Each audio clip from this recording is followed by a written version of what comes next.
Some things wait a long time to be found. But there it was, in the dirt. Someone's forever. The ranch had been quiet for 3 years. The kind of quiet that gets into the walls. She looked at what he was holding. And everything she thought she knew Pan stopped. The first light of an autumn morning stretched slowly across the Colorado prairie, painting the open land in shades of copper and amber that no painter could ever fully capture. It moved the way all good things move, unhurried, deliberate, touching each blade of frost-tipped grass with quiet fire before climbing the distant ridgeline and spilling down into the valley below. The sky above was enormous and pale, the kind of sky that exists only in places where the land is wide enough to deserve it, and the air carried that particular edge of cold that arrives in Colorado in October and does not apologize for itself. Merritt rode through it without hurrying.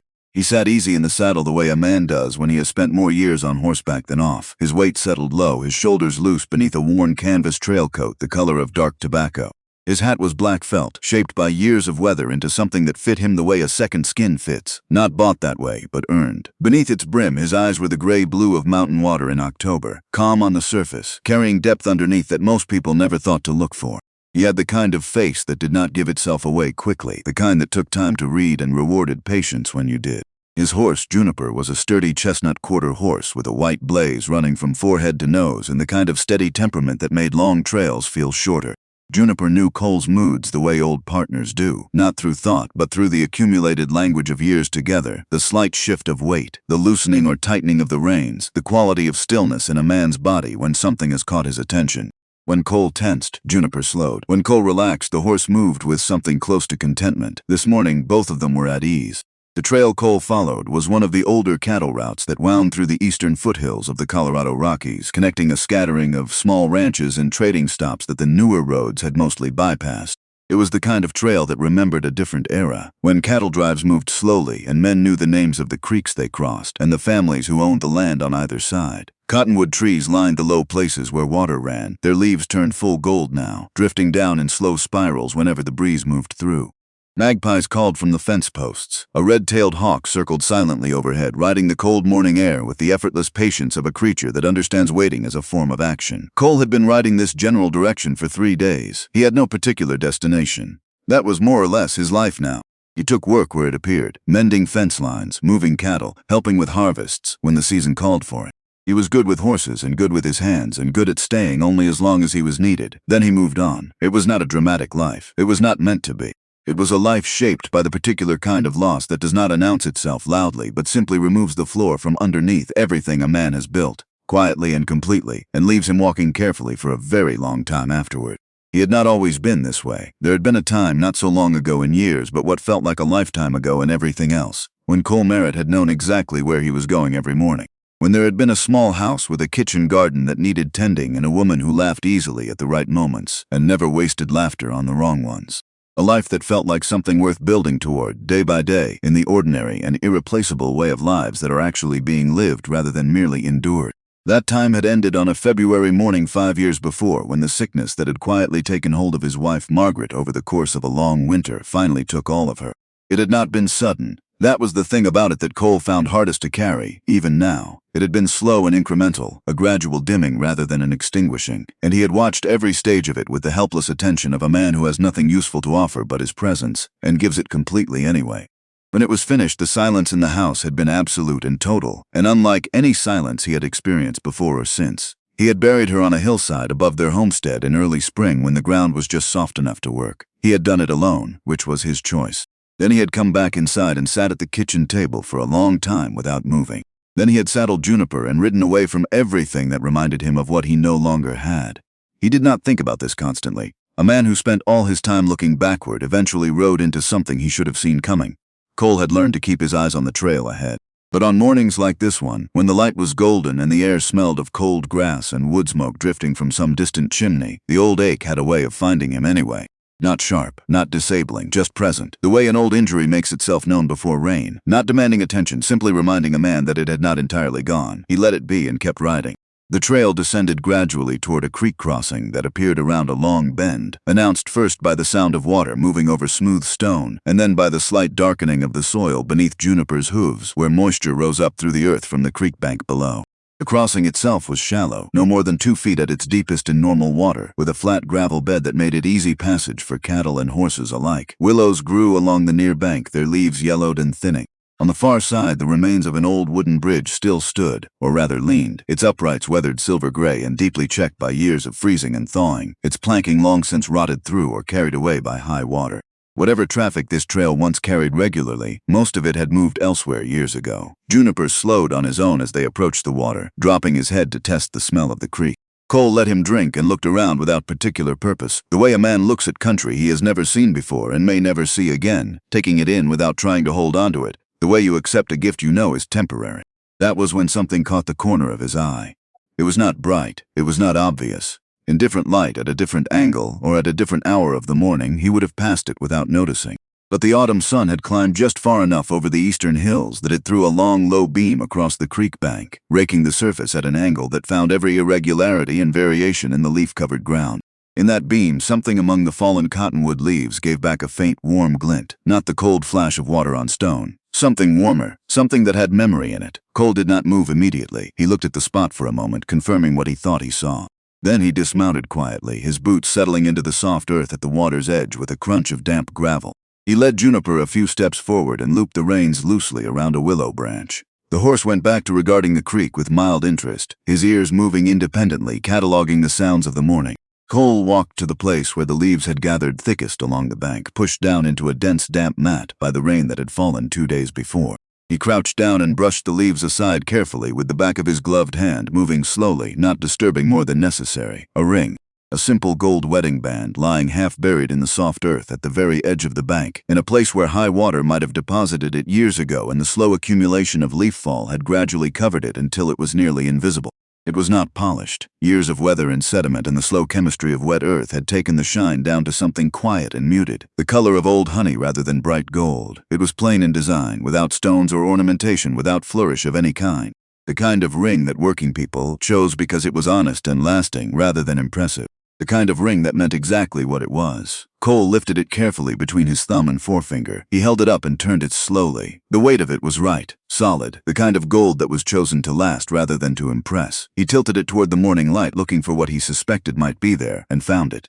Inside the band, an engraving. The letters were worn, pressed shallow by time and weather, but the angle of the low morning sun found them and held them just long enough to be read. Forever yours, Sorrel and Robert. He read it once. Then again. The words carried a particular weight that settled somewhere below his ribs.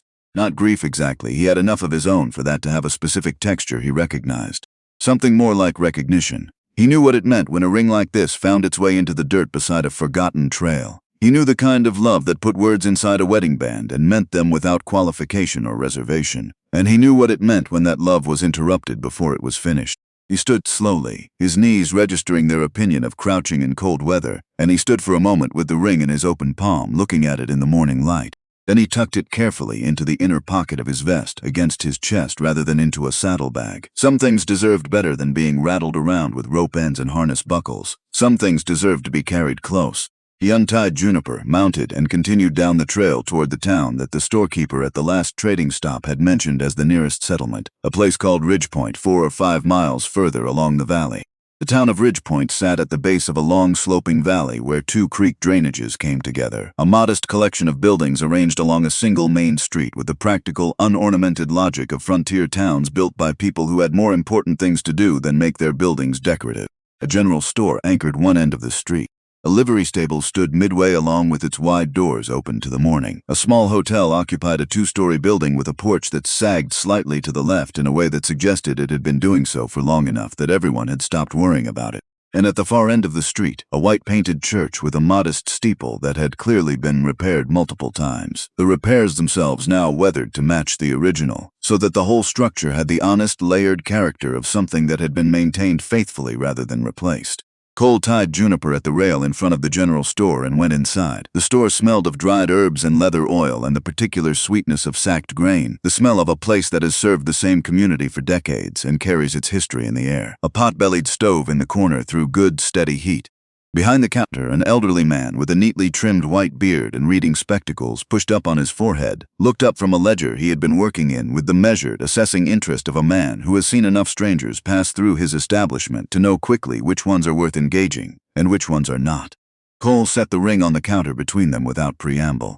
"Found this beside the old creek crossing about 4 miles back," he said. "Engraving inside reads Sorrel and Robert. You recognize the names?" The storekeeper leaned forward and picked the ring up, turning it in his fingers the way Cole had done, tilting it to read the inscription.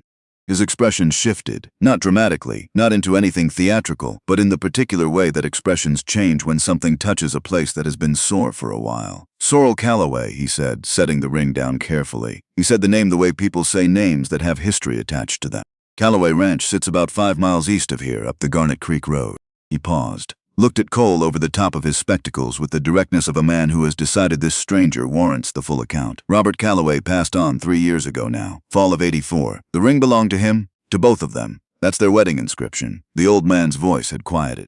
"Sorrel Callaway has been out on that ranch alone with her daughter ever since. It's been hard years." He looked at the ring again. "She deserves better than she's gotten from this town, if I'm being honest about it." Cole picked the ring up and returned it to his vest pocket. "Thank you," he said.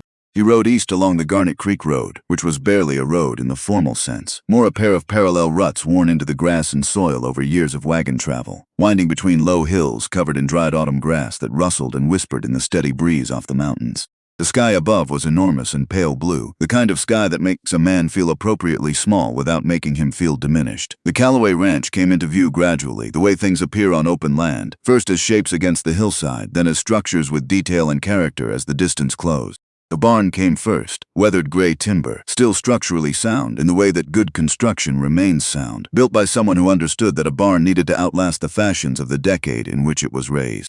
Then the house, a 2-story frame structure sitting beneath a stand of mature cottonwood trees whose amber and gold leaves covered the yard in overlapping layers that the morning wind stirred and resettled continuously. The house had been well made once, and it still was, though time had asked for its share.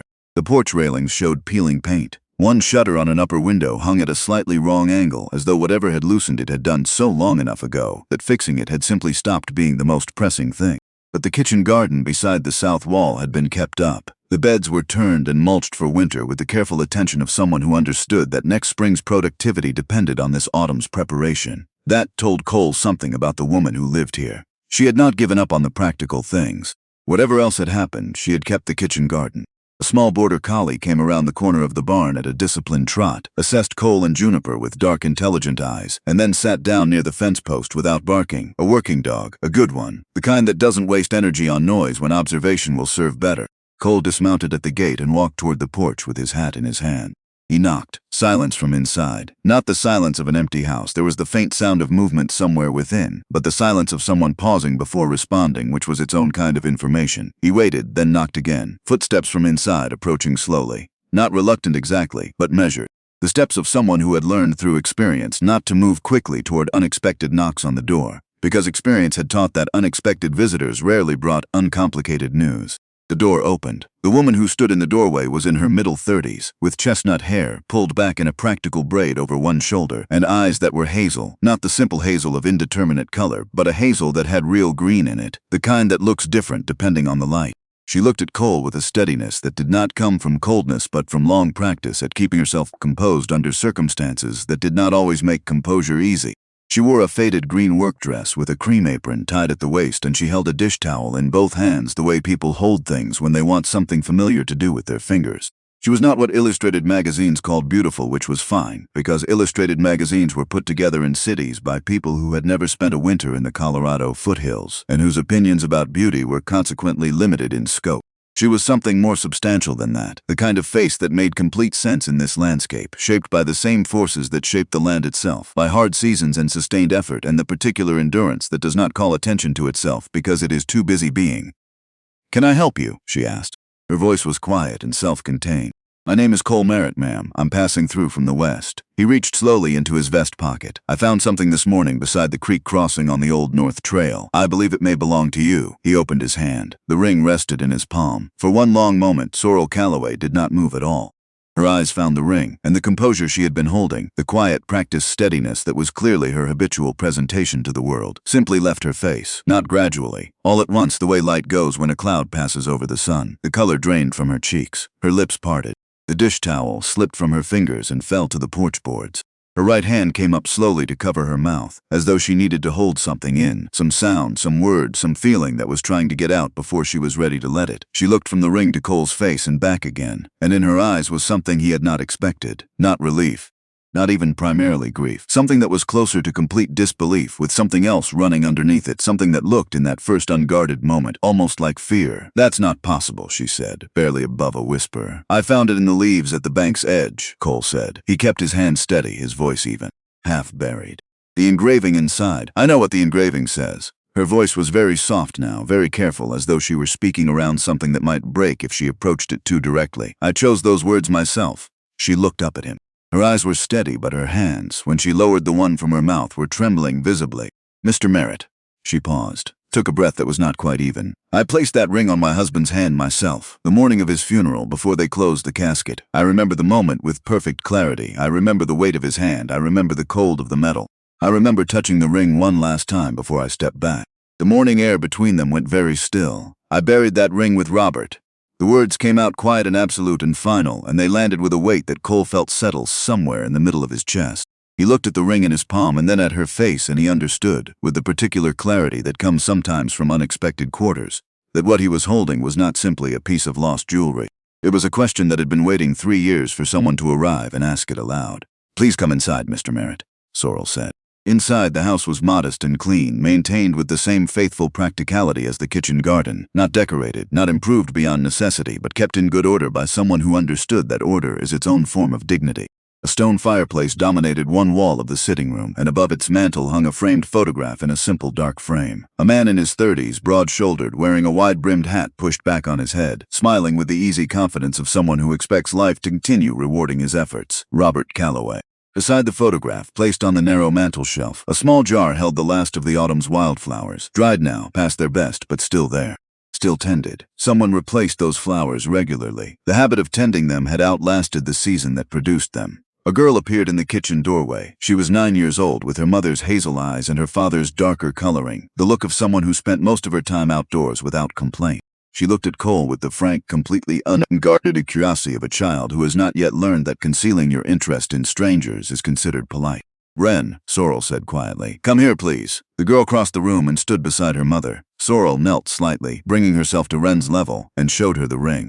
Wren looked at it with an expression that was not simple childlike wonder. It was something more layered than that. The expression of a child who has spent 3 years watching her mother carry something heavy and who understands, without having the vocabulary to articulate it precisely, that this small gold circle is connected to that weight in some way she cannot yet fully see.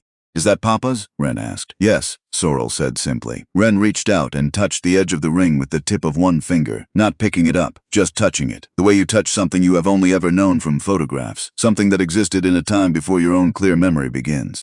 Cole remained near the door, quiet and still.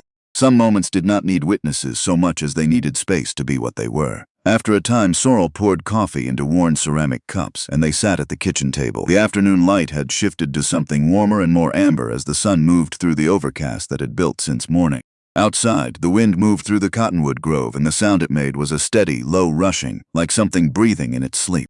Sorrel told him about Robert. He had been a practical man, by her account, and a good one. Not inclined to speeches or public sentiment, but reliable in the deeper way that matters more over the course of years than words do. He had built the ranch from a homestead claim in the late 1870s, clearing land and putting up fences and learning the particular rhythms of this valley through the kind of hard experience that cannot be taught from books. They had married in 1876. Wren had been born 2 years later, in 1878. In the autumn of 1884, Robert had ridden out on the fall cattle drive with a small crew. 3 days into the drive, his horse had stumbled on loose rock on a slope in failing light. Robert had been thrown badly. The injuries were internal and severe. 2 of the neighboring ranchers had brought him home on a wagon, and the town doctor had come out and done what he could. But internal injuries on the frontier in 1884 did not leave a doctor with many options beyond pain management and honest prognosis. Robert had died at home, in his own bed, on the 4th day after the accident. He had not been unconscious the whole time. That mattered to what came next. The funeral had been well attended. People came from across the valley, from ranches and homesteads a considerable distance away, which said something specific and meaningful about how Robert Callaway had lived among his neighbors. The Reverend Elias Croft, who had served the Ridgepoint congregation for many years, had helped prepare Robert and had conducted the service. Afterward, as was the custom, the community had gathered at the house, and then in the days and weeks that followed, the whispers had started. Someone noticed the ring was missing, Sorrel said. She held her coffee cup in both hands without drinking from it, looking at a point somewhere past the rim. At first, people assumed it had simply been overlooked, that perhaps I had forgotten to place it on his hand before the casket was closed, and it was still on his bureau. She paused, but I knew I hadn't forgotten. I could recall the moment exactly. I have recalled it many times. She looked toward the sitting room, toward the photograph above the mantel. Then someone suggested that perhaps the ring had been removed from the body. Her voice did not waver, but Cole could hear the effort that cost her. Not emotional effort exactly, but the effort of stating plainly a thing that had been painful to carry, and the name that was mentioned most often in connection with that suggestion was Reverend Croft's. He had been the last person with Robert, the person who had helped prepare him. People decided that made him the obvious candidate. What did you think? Cole asked. Sorrel looked at him directly. Her eyes in this light were more green than brown. I never believed it, she said. Reverend Croft is not that kind of man. He was present with Robert in those last days in a way that went beyond his professional obligation. He sat with him through the nights when the rest of us needed to sleep. He was genuinely kind, not performing kindness for an audience, but actually possessing it as a quality of character. She set down her cup, but I had no proof to offer anyone who had decided otherwise. And so the rumors traveled the way rumors travel when there is nothing to stop them and nothing to replace them with. The Reverend, is he still here in Ridgepoint? He is. He lives quietly now. The congregation has diminished. She looked at the table. People are not always fair in what they choose to believe, particularly when they are looking for an explanation and only one explanation is readily available. The kitchen was quiet for a moment. Somewhere outside, a crow called from the cottonwood grove and then went silent. Then Sorrel said something that shifted the shape of the entire conversation, the way a single stone placed carefully in a river changes how the water moves around it. I need to know what actually happened, Mr. Merritt. She said it without drama, the way people state things they have been thinking about long enough that saying them aloud is simply the next logical step. Not for the ring. The ring is home now, and I am grateful to you for bringing it here in a way I cannot express adequately. Her eyes held his steadily. I need to know the truth because Reverend Croft has been carrying a weight for 3 years that he should not have to carry. And if there is a way to give him back what was taken from him by silence and assumption, I would like to find it. Cole looked at her for a moment. He thought about the road that had been ahead of him this morning, the one with no particular destination at the end of it. He thought about the ring he had carried from the creek bank to this kitchen table, and the way one thing had led to another, with the quiet inevitability of water finding its level. He thought about how some things, once started, asked to be finished. Not loudly, just persistently. I can ride out with you tomorrow morning, he said. We start at the creek crossing and work from there. Sorrel nodded once, not effusively, not with elaborate gratitude, but with the quiet, decisive firmness of a woman who has made a decision and sees no reason to make more of it than necessary. That evening, the Callaway Ranch kitchen held more warmth than it had contained in some considerable time. Sorrel made supper, beef stew with root vegetables and fresh bread that had been rising in the pan all afternoon and came out of the oven with a crust that smelled like the best version of the season. Wren, freed from the careful monitoring of her behavior that the afternoon had required, talked with the focused, wide-ranging energy of a child who has been holding herself in check and is now allowed to simply be 9 years old. She wanted to know about the trails Cole had ridden. She wanted to know about the country to the west, which she had never seen. She wanted to know whether Juniper had ever been in a river crossing where the water came up to his belly. She wanted to know if Cole had ever seen a bear and what you were supposed to do if you did. Cole answered her plainly and without embellishment. He had found, over many years and many conversations, that children respected honesty more than theater, and that the quickest way to lose a child's respect was to simplify things for them in ways they could detect. Wren apparently found his answers satisfactory, because by the end of supper she had moved from interrogation to something more like conversation, which was a different and better thing. After supper, Wren was sent to bed, not without negotiation, but the negotiation was brief because Sorrel conducted it with the calm, unarguable authority of a mother who does not explain herself more than once. Cole sat on the porch with a second cup of coffee, watching the last pale light fade from the western sky and the stars appear one by one above the dark ridge of the mountains. The border collie came and settled near his boots without being invited, which Cole took as a reasonable endorsement. He thought about the ring in his vest pocket. He thought about the inscription and what it meant that someone had chosen those specific words. He thought about a woman who tended fresh flowers beside a photograph every week. Not out of an inability to move on, he thought now, but out of a fidelity to something that deserved to be honored.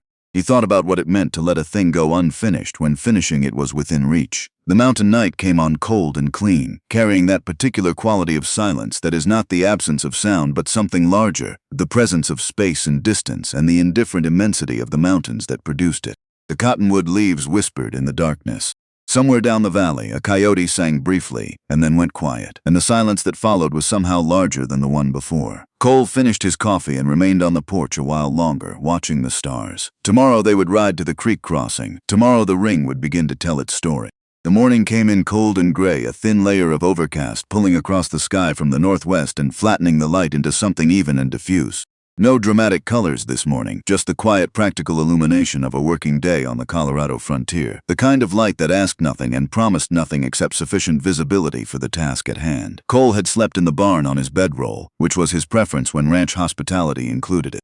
He was up well before first light, working through his habitual morning inspection of juniper. Feet lifted and examined, legs run over carefully with both hands, back checked, girth area examined for any sign of rubbing from the previous day's riding.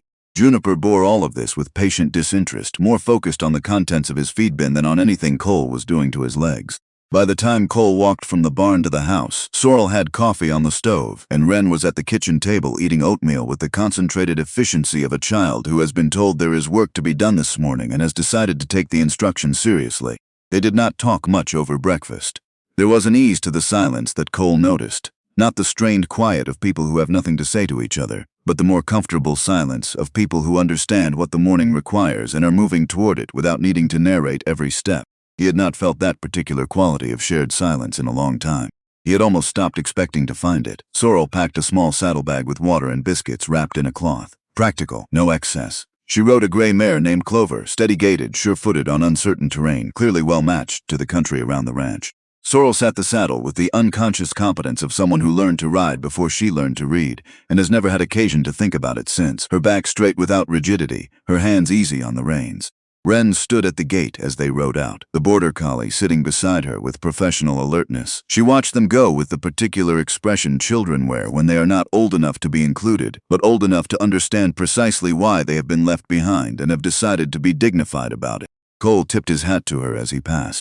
She raised one hand in response, very serious about the gesture. They rode toward Ridge Point first. Sorrel had suggested it the previous evening and Cole had agreed without argument. Before they returned to the creek crossing, they needed to speak with Sheriff Doyle Garrett. Whatever physical evidence might still exist at the site, if any remained after 3 years of seasons, would be more valuable if understood against the backdrop of what had actually been observed and recorded in the days surrounding Robert's funeral. Garrett had been the valley's sheriff for a long time. His memory was likely to be the most complete and reliable account available. The sheriff's office occupied a narrow stone building on the south side of Ridge Point's main street, tucked between the feed merchant and a small assay office that currently showed no signs of active occupation. A single window faced the street. A hitching rail stood out front with the patient availability of something that has been useful for a long time. Doyle Garrett was a man in his late 50s with a broad, angular face that decades of Colorado weather had marked in ways that were not superficial, marked the way good timber is marked by the elements, in ways that added character rather than subtracting it. His hair was iron gray, cut short beneath a battered black hat. He wore a long canvas duster even indoors, and his sheriff's badge was pinned to the lapel with the matter-of-fact placement of something worn so habitually it had simply become part of the man. He looked up from his desk when the door opened. When he saw Sorrel, his expression shifted into something that was respectful and also carried the faint, persistent quality of a man who knows he failed to do something he should have done and has not stopped knowing it. "Mrs. Callaway," he rose. "Good to see you." "Sheriff." She sat in the chair across from his desk without waiting for an invitation. Cole took the chair beside her. Sorrel placed the ring on the desk between them without ceremony. Garrett looked at it. His expression changed in a way that confirmed he recognized it before a single word was spoken. "Mr. Merritt found it at the creek crossing on the North Trail," Sorrel said. 4 miles west of town, half buried in the bank. Garrett picked it up, turned it, read the inscription, set it down carefully with the deliberateness of a man who understands what he is handling. 3 years, he said, quietly, mostly to himself. "I want to know what actually happened," Sorrel said. "And I want you to tell me honestly whether there was ever a real investigation, or whether everyone simply decided what had occurred and stopped there." Garrett looked at her with the steadiness of a man who has decided not to be defensive about things that warrant something more honest than defense. "There was no proper investigation," he said. No official complaint was filed, and without one I had limited formal grounds to proceed. People formed opinions. Opinions circulated. But no one came to me and said clearly, I want this investigated. I want charges considered. I want answers. He paused. I should have moved on my own authority regardless of that. I've thought about it. I know I should have. Cole leaned forward slightly. Do you remember anything specific about the days around the funeral? Anything that stood out at the time, even if you set it aside? Garrett was quiet in the deliberate way of a man actually reaching back through years for something specific rather than simply organizing what is already at the front of his mind. The funeral was November 8, 1884, he said. A Friday. It rained in the morning and cleared by afternoon. He looked toward the window. Reverend Croft conducted the service. He had been close to Robert in the last days, closer than anyone except Sorrel. He sat with him through the nights when others went home to sleep. And after the service? Cole asked. People gathered at the Callaway place until evening. I was there part of that time myself. He frowned in concentration. Then the following morning, the 9th, I received word that someone had been seen on the Garnet Creek Road in the dark, riding hard or attempting to. A witness said the horse came back without its rider. Cole looked at Sorrel. She had gone very still. A riderless horse, Cole said. The witness thought it was someone who had too much to drink, Garrett said. The horse was lathered and spooked. It was late and dark, and the witness didn't see clearly. I rode out to the creek road that morning, expecting to find a ranch hand sleeping somewhere uncomfortable. He shook his head slowly. Found nothing. No one at the crossing, no evidence of a fall. The horse had been collected by then, I assumed by whoever owned it, and I filed no report. I let it go. What color was the horse? Cole asked. Garrett thought for a moment. Dark bay or dark brown, the witness said. Hard to say in that light. Sorrel spoke quietly. What horse does Reverend Croft keep? Garrett was still for a full beat. Dark bay, he said. Has been for years. Same animal. The three of them sat with that in the stone-walled quiet of the sheriff's office.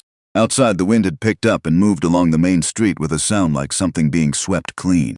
I'd like to ride out to the crossing, Cole said. Before we go further, Garrett reached for his coat. I'll come. They rode out together along the Garnet Creek Road. Garrett on his steady roan, Cole on juniper, Sorrel on clover. The overcast had thickened and the air had the metallic edge of weather coming, but it had not arrived yet.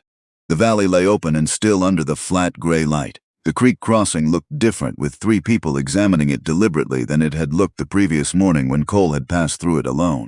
It looked like a place that had received something and held it, the way certain landscapes hold the memory of what has happened in them. Not in any supernatural sense, but simply because enough time had passed for the land itself to have settled around the event.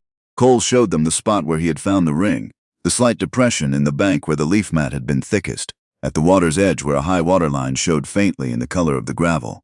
Garrett crouched and studied the site without touching anything. Sorrel stood a few feet back, looking downstream at the collapsed bridge, its silvered uprights still standing in the bank, its planking long gone. She looked at it with the focused attention of someone working something out.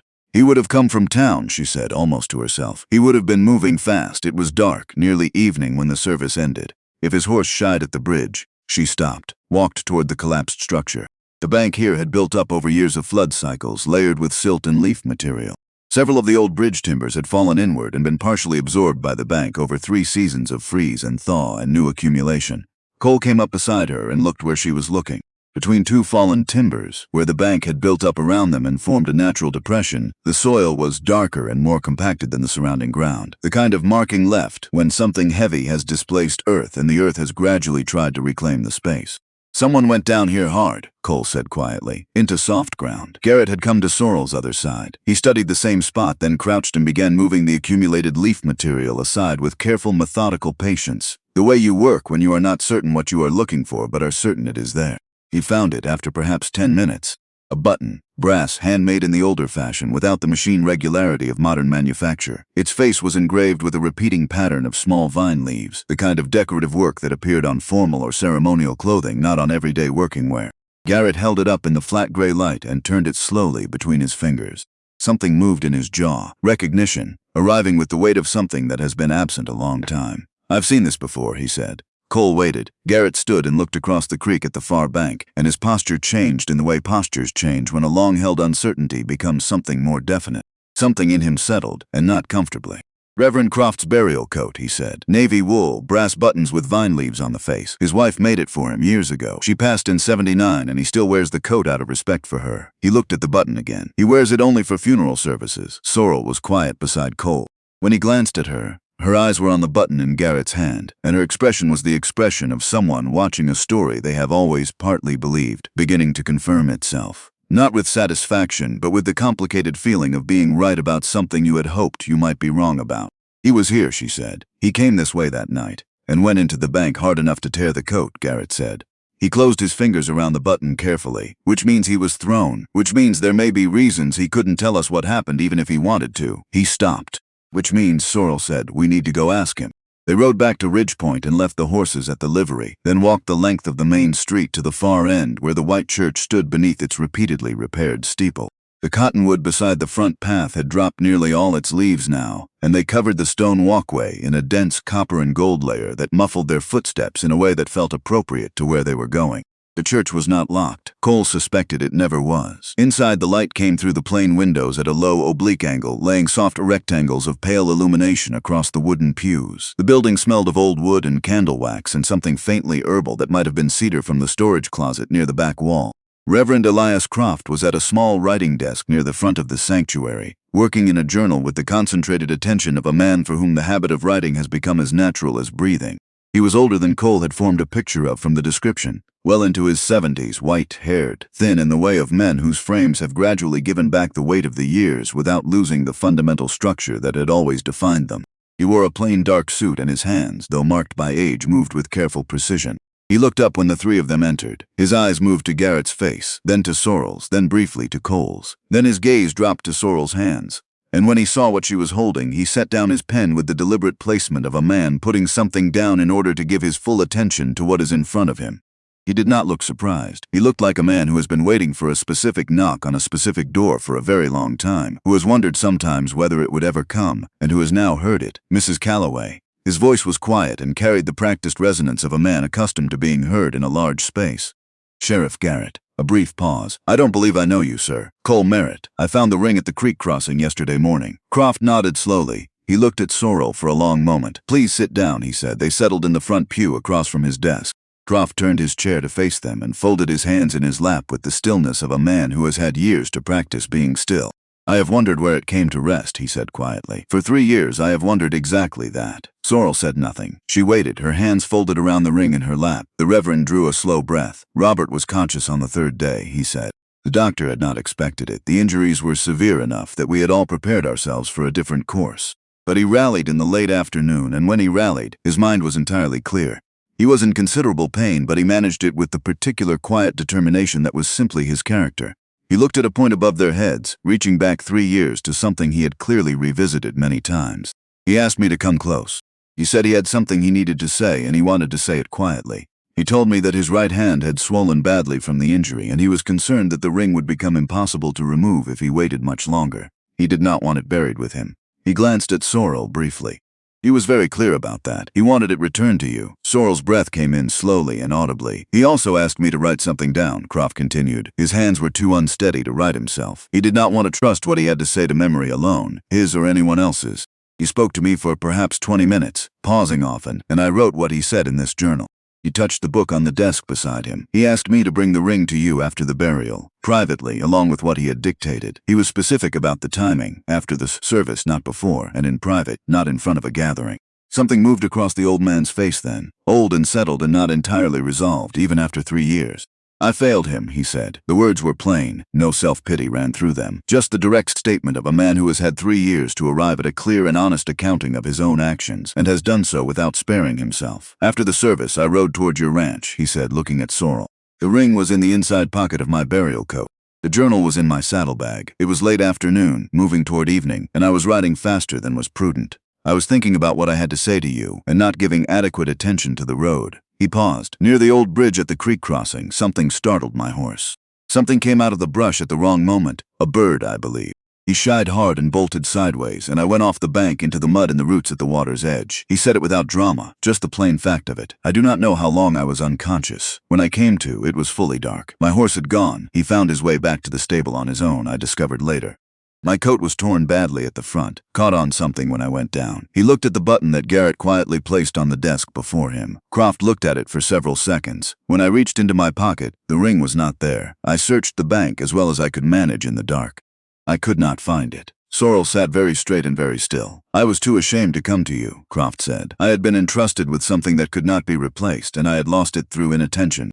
I convinced myself the ring had gone into the creek and would never be recovered. and that arriving at your door with words but no ring was more cruelty than kindness. He looked at his hands.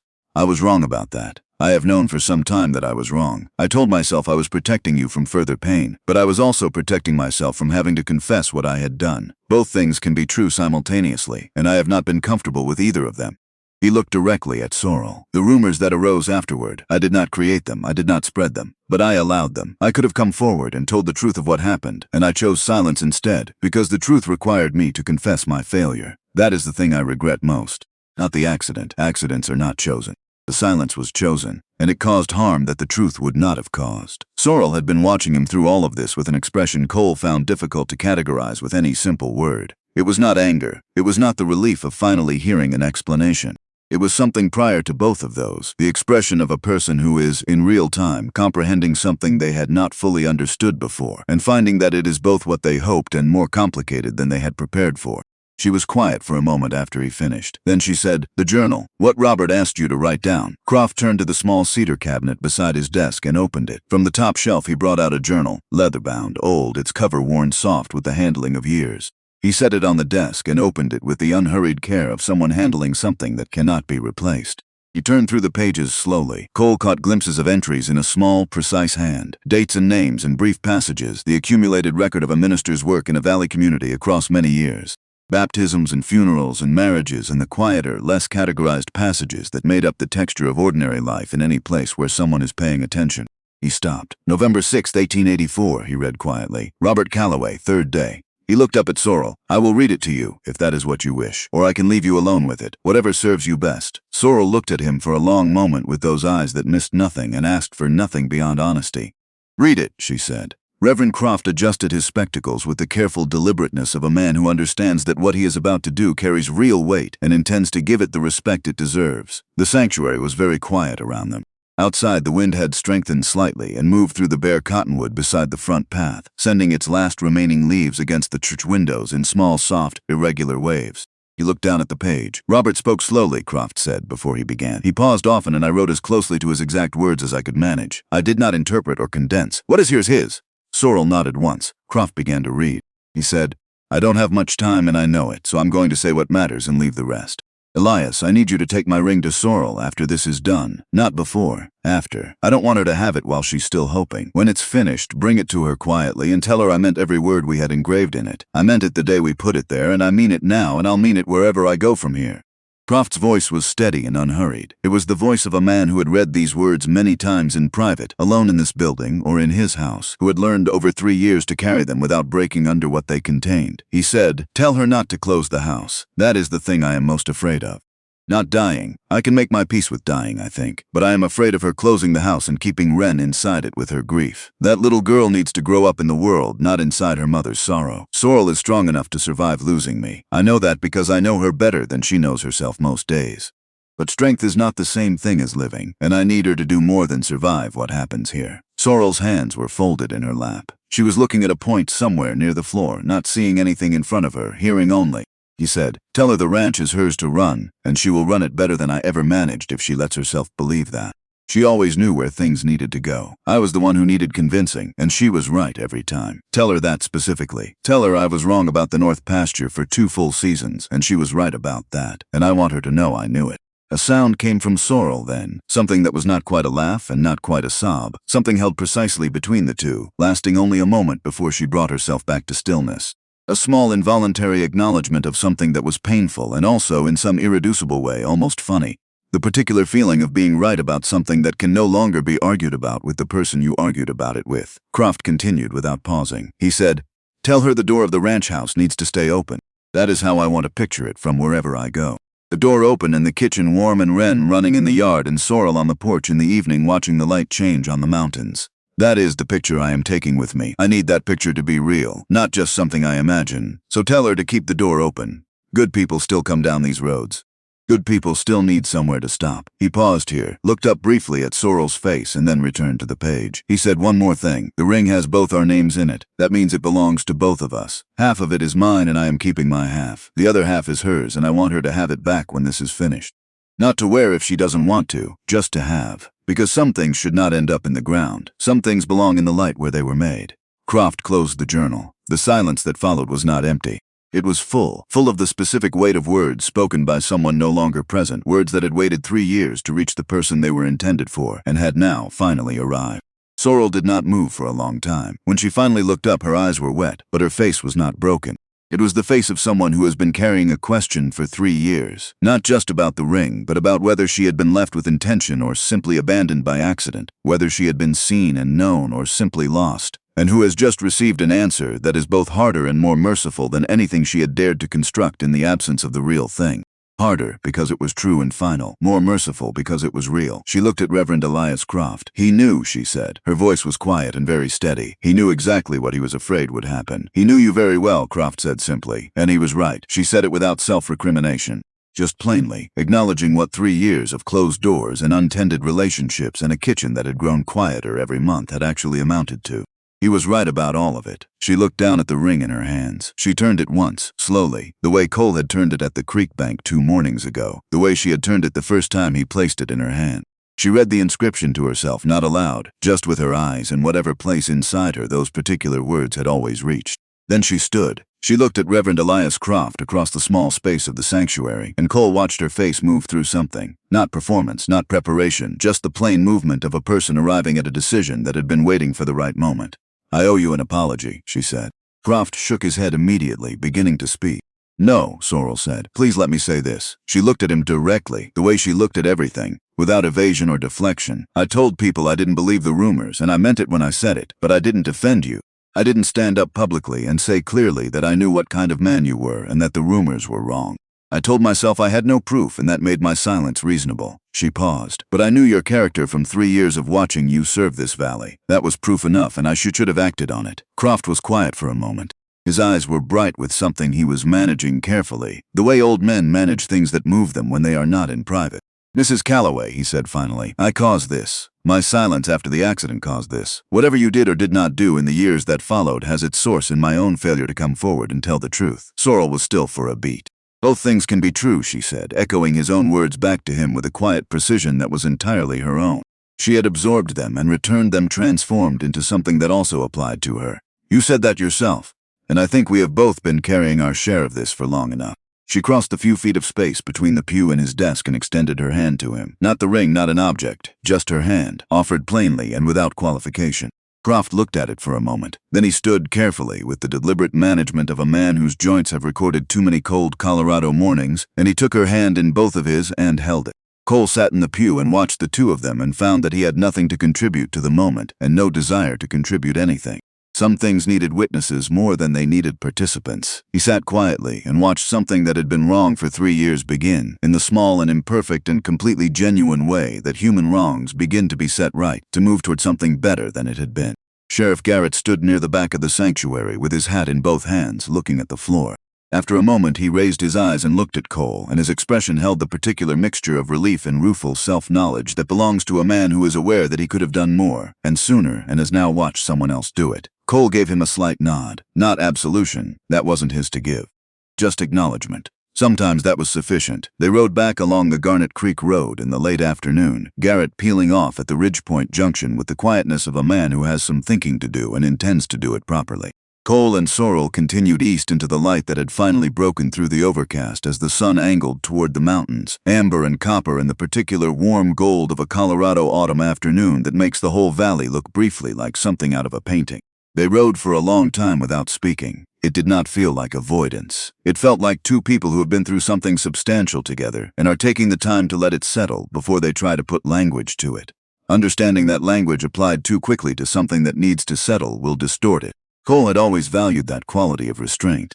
He had rarely found another person who practiced it the same way. Sorrel broke the silence first, and not with anything about the church or the journal or Robert's words. He was right about the North Pasture, she said. Cole glanced at her. Robert, he mentioned it in the letter. We argued about the North Pasture for 2 full seasons running. He wanted to push more cattle through it, and I said the grass wouldn't carry the load. He was convinced I was being overcautious and said so on multiple occasions. She looked at the road ahead. After he passed, I left it fallow the way I'd wanted to. It came back better than it had been in years. I've been rotating it ever since. He said you were right about it, Cole said. I know. A brief pause, carrying something wry and sad in equal measure. It would have been something to hear it while he was still alive to say it. There was nothing bitter in how she said it. Just the honest, clear-eyed acknowledgement of someone who has made a full peace with an imperfect story and can now see the whole of it, including its small frustrations alongside its larger losses, without needing to resolve that mixture into something tidier than it actually was. Cole understood that quality from the inside. He had been working toward it himself for 5 years without quite arriving. They reached the ranch as the sun touched the mountain ridge to the west and the light went briefly and intensely golden across the entire valley, the kind of light that lasts only a few minutes but prints itself into memory with a clarity disproportionate to its duration. Wren came out of the barn with a pitchfork in one hand, still in the middle of afternoon chores, and she read her mother's face in the way children read faces they have been studying for years. "You found out," Wren said. "Not a question, we found out," Sorrel said. She dismounted and went to her daughter and crouched down to her level. Not kneeling all the way, just bringing herself to where Wren could look at her squarely, and told her what had happened. What Robert had done with the ring in his last clear hours, what Reverend Croft had tried to do, what the accident had caused, what the silence had cost. She told it in the plain, direct way that she did everything, without softening it more than Wren's age required, which was less than most adults would have assumed. Wren listened with complete attention, the pitchfork held loosely at her side, her face making small, careful adjustments as the story arrived in pieces. When Sorrel finished, Wren was quiet for a moment. "So nobody stole it," she said. "No, nobody stole it, and Reverend Croft just got hurt and lost it. He made a mistake afterward by staying silent, but the accident itself, that was not his fault." Wren thought about this with the thorough, unhurried seriousness she brought to most things that mattered.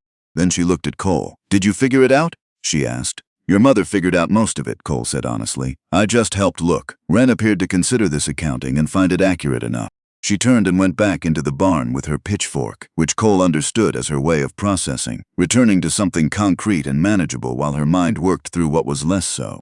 It was not a bad instinct. He had used variations of it himself. That evening, the Callaway kitchen held a different quality than it had the previous evening. Not dramatically different. The same stove, the same worn table, the same ceramic cups, but something in how Sorrel moved through the space had changed. She moved with less containment.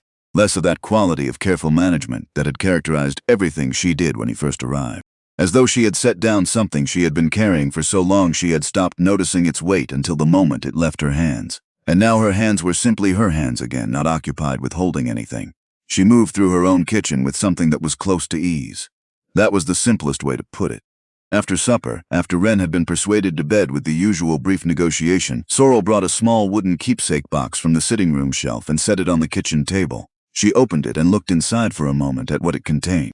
Then she took the ring from her dress pocket. She had been carrying it there since the church, Cole had noticed, as though she wanted it close, and placed it carefully inside the box against a small piece of dark velvet. She did not close the lid immediately. She looked at the ring resting there, and her expression was of such private completeness that Cole looked away, feeling he was seeing something not intended for outside eyes. After a moment, she closed the box. "I'm going to place it under his photograph," she said. She looked at Cole. Not as a memorial to the loss, as a reminder that something was real and lasted and belonged to both of us. "Does that make sense?" "Yes," Cole said. It made complete sense. A relic of loss and a reminder of something that had been real were different objects, regardless of whether they were made of the same material. He sat with his coffee while she carried the box to the sitting room and placed it on the shelf beneath Robert's photograph. He heard the quiet sound of her setting it down. He heard the silence that followed, a silence that had a different quality than the one that had been in that room before, as though something had been completed that left the air easier to breathe. When she came back to the kitchen, she looked different in some way that had nothing to do with her physical appearance, and everything to do with what she was no longer required to carry.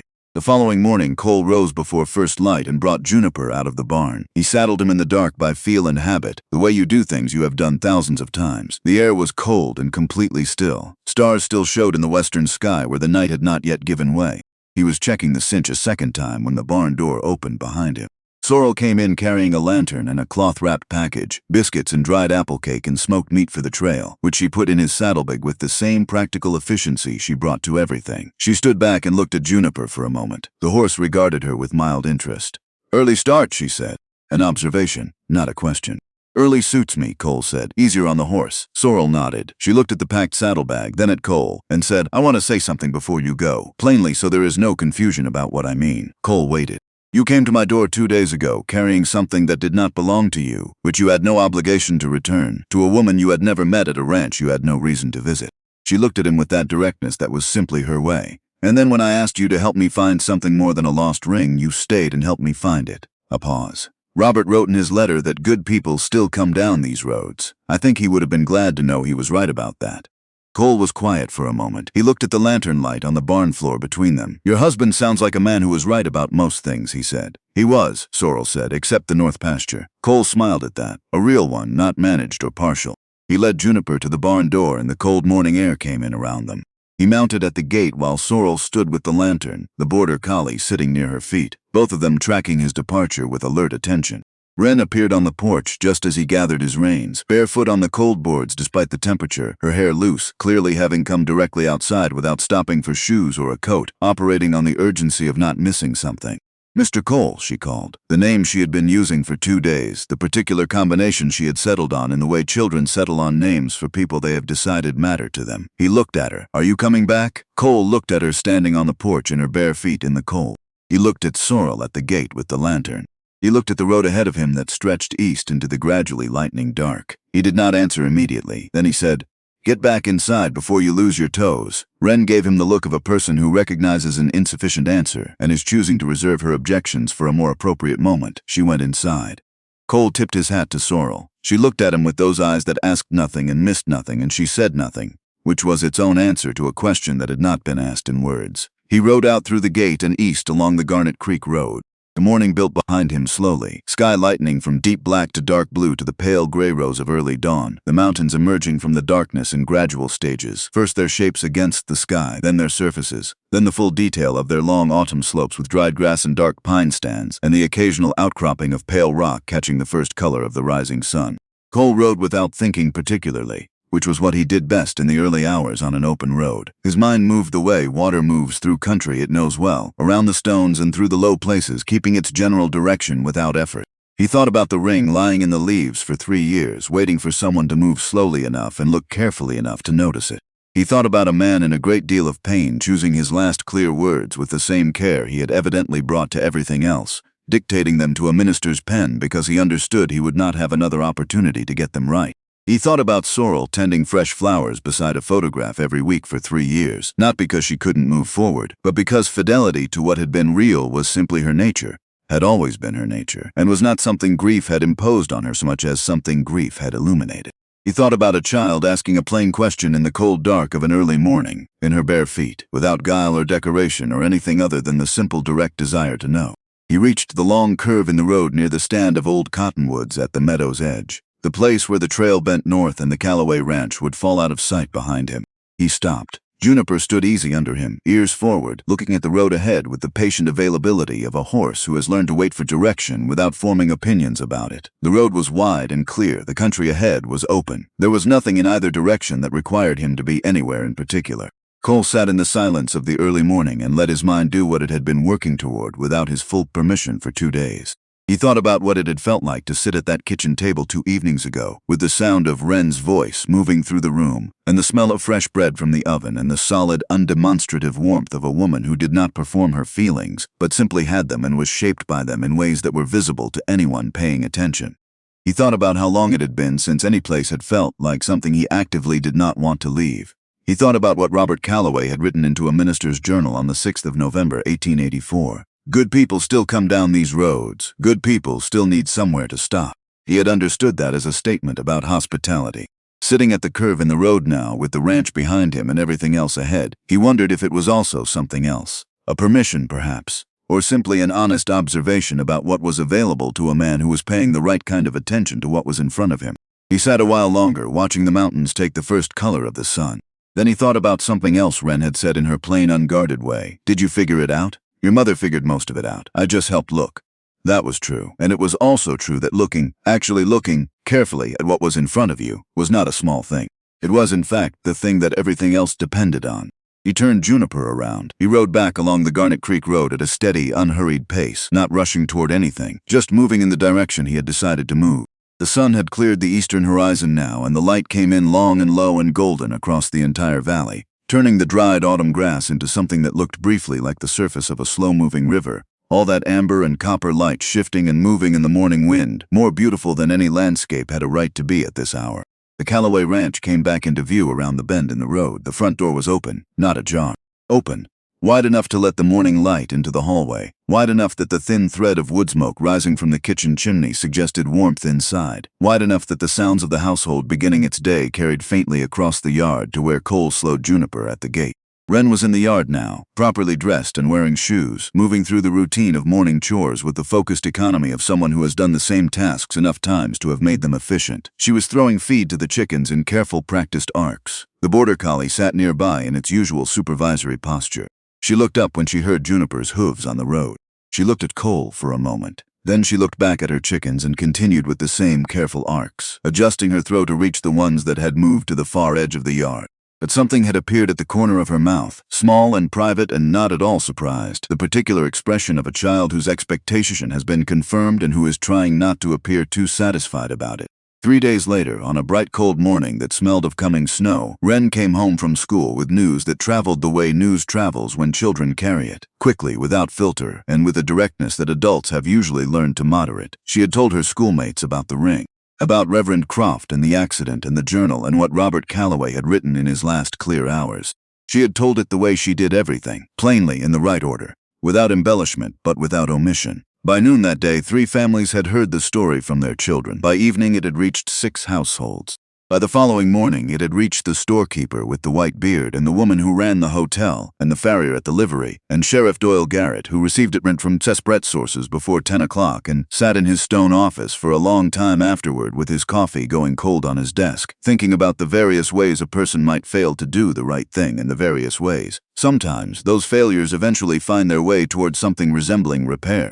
The truth arrived in Ridgepoint the way truths sometimes arrive when no single person carries them deliberately, not with announcement, not with confrontation, not with the formal machinery of accusation and defense, but simply through the ordinary channels of a community talking to itself, the way communities always have and always will, and finding that what it had believed for 3 years was not what had actually happened. No one organized what came next. No one needed to. On the 4th morning after Wren told her story at school, Cole was in the barn with Juniper when he heard the sound of a wagon coming up the Garnet Creek Road. He came to the barn door and looked out. The wagon belonged to the Halverson family from the next ranch to the north. A man and his wife and 2 grown sons, all of them carrying tools. Behind their wagon came another one, the Pemberton family from the South Fork, with lumber stacked in the bed. And behind them on horseback 3 more riders Cole did not yet know by name. Sorrel came to the porch and stood looking at the road. More came through the morning. Some brought food, some brought tools. Some brought nothing but themselves and their willingness to be present, which was not nothing.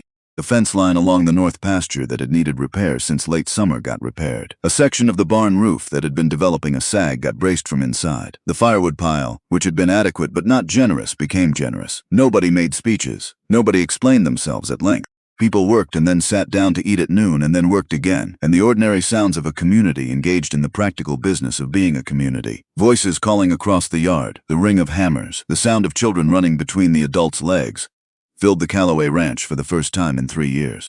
Sorrel stood in the middle of it all at one point in the afternoon, in the yard between the barn and the house, and Cole watched her face from where he was working on the fence line.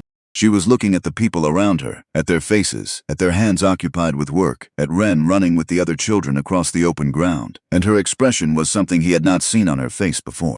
Not happiness exactly. Something more surprise than happiness, the expression of someone who has been expecting to be alone for so long that the presence of others still requires adjustment, and who is discovering that the adjustment this time is something she wants to make. Reverend Elias Croft arrived in the late afternoon, coming quietly on his dark bay horse and tying him at the gate without fanfare. He was carrying a small jar of preserves from his own kitchen, the offering of a man who understood he was not yet sure of his welcome but had decided to come anyway, because deciding to come anyway was the only way to find out. Sorrel saw him from the porch. She came down the steps and crossed the yard to where he stood at the gate. She looked at him for a moment. He looked back at her with the quiet, waiting dignity of a man who has done what he can and intends to accept whatever comes of it. Then Sorrel opened the gate and said, "There's food inside, Reverend. Come in." Croft came through the gate, and as he walked across the yard toward the house, several of the people working nearby looked up and watched, and then looked back at what they were doing, and the quality of the afternoon continued exactly as it had been. The sounds of work and voices and children running, the smell of wood smoke and cold air and the particular warmth that gathers in a yard full of people who have decided, in their ordinary and imperfect and genuine way, to show up. Wren found Cole at the fence line just before the light began to fail. She had been running with the other children all afternoon, and her cheeks were flushed from the cold, and her hair had come mostly loose from its braid, and she was carrying a piece of dried apple cake wrapped in cloth, which she handed to him with the directness of someone delivering something that was necessary. "Mama says to eat," she said. Cole took the cake. "Thank you." Ren stood beside him for a moment, looking at the repaired fence line with the same appraising eye her mother used on things that needed to be evaluated honestly. "It's good," she said. "Meaning the fence. It'll hold," Cole agreed. She was quiet for a moment, looking at the mountains to the west where the last light was leaving the peaks. "Are you going to stay?" she asked. Not the same question she had asked 2 mornings ago in the dark. This one was quieter, more specific, more prepared for whatever answer came. Cole looked at the mountains, then at the ranch house where lamplight was beginning to show in the kitchen window, then at the child beside him, who was looking up at him with her mother's hazel eyes and her father's patience, waiting for an honest answer. "I think I might," he said. Ren nodded, as though this was a reasonable conclusion that she had already reached independently. She turned and walked back toward the house, and Cole watched her go, small against the wide Colorado evening, her loose braids swinging, already moving at the quick-footed pace of someone who knows exactly where she is going and has things to do when she gets there. Cole turned back to the fence line and stood looking at the repaired posts and the taut new wire for a moment. Then he rolled down his sleeves against the cold and walked back toward the house himself. Inside, the kitchen was full of warmth and voices and the smell of food that had been cooking since morning. Sorrel moved through it all with an ease that was new. Not the careful, contained movement of a woman managing a space she had come to think of as her solitary domain, but the easier movement of a woman who has remembered that a room full of people is not a burden to manage, but something else entirely. She looked up when Cole came in. She was holding a coffee pot, and she raised it slightly in a question. He nodded. She poured, set the cup on the table near him. And then, without ceremony, she went back to what she was doing, moving through her kitchen with the assurance of someone who has come to terms with a complicated thing and found, on the other side of it, that the world is still intact and perhaps better for the reckoning. Later, when most of the visitors had gone home, and the ranch was quiet again, and Ren had been put to bed with less negotiation than usual, because the day had worn her out completely, Sorrel carried the small wooden keepsake box from the shelf beneath Robert's photograph and brought it to the kitchen table. She opened it and looked at the ring inside for a moment. Then she looked at Cole across the table. "He said some things should stay in the light where they were made," she said. "He did," Cole said. Sorrel looked at the ring again, then closed the box gently and set it back on the table between them. "I think this is where it belongs," she said. "Here, in this house." In the light. Outside, the Colorado night had come on clear and cold and enormous, the way it came on in October in the foothills when the weather was honest and the stars were so plentiful and close they seemed less like distant objects than like something that had simply always been there, available to anyone who bothered to look up. Cole sat across the table from Sorrel Callaway in the warm kitchen of a ranch house on the Garnet Creek Road, with the night outside and the lamplight inside, and the small wooden box between them containing a gold ring engraved with 2 names and 4 words that had proven, over 3 difficult years and a long, strange road, to mean exactly what they had always said. The door of the ranch house was closed against the cold, but in the particular way that Robert Callaway had understood and named and asked for, in the way that mattered, the way that made a place a home rather than simply a structure. It was open, the light was on, the kitchen was warm, and the long pale road that wound between the hills outside would continue, as roads do, through everything that had not yet happened. All the ordinary mornings and difficult seasons and small accumulated kindnesses that make up a life when a person decides, with full knowledge of the cost and the risk, to stop moving away from things and begin carefully to move toward them.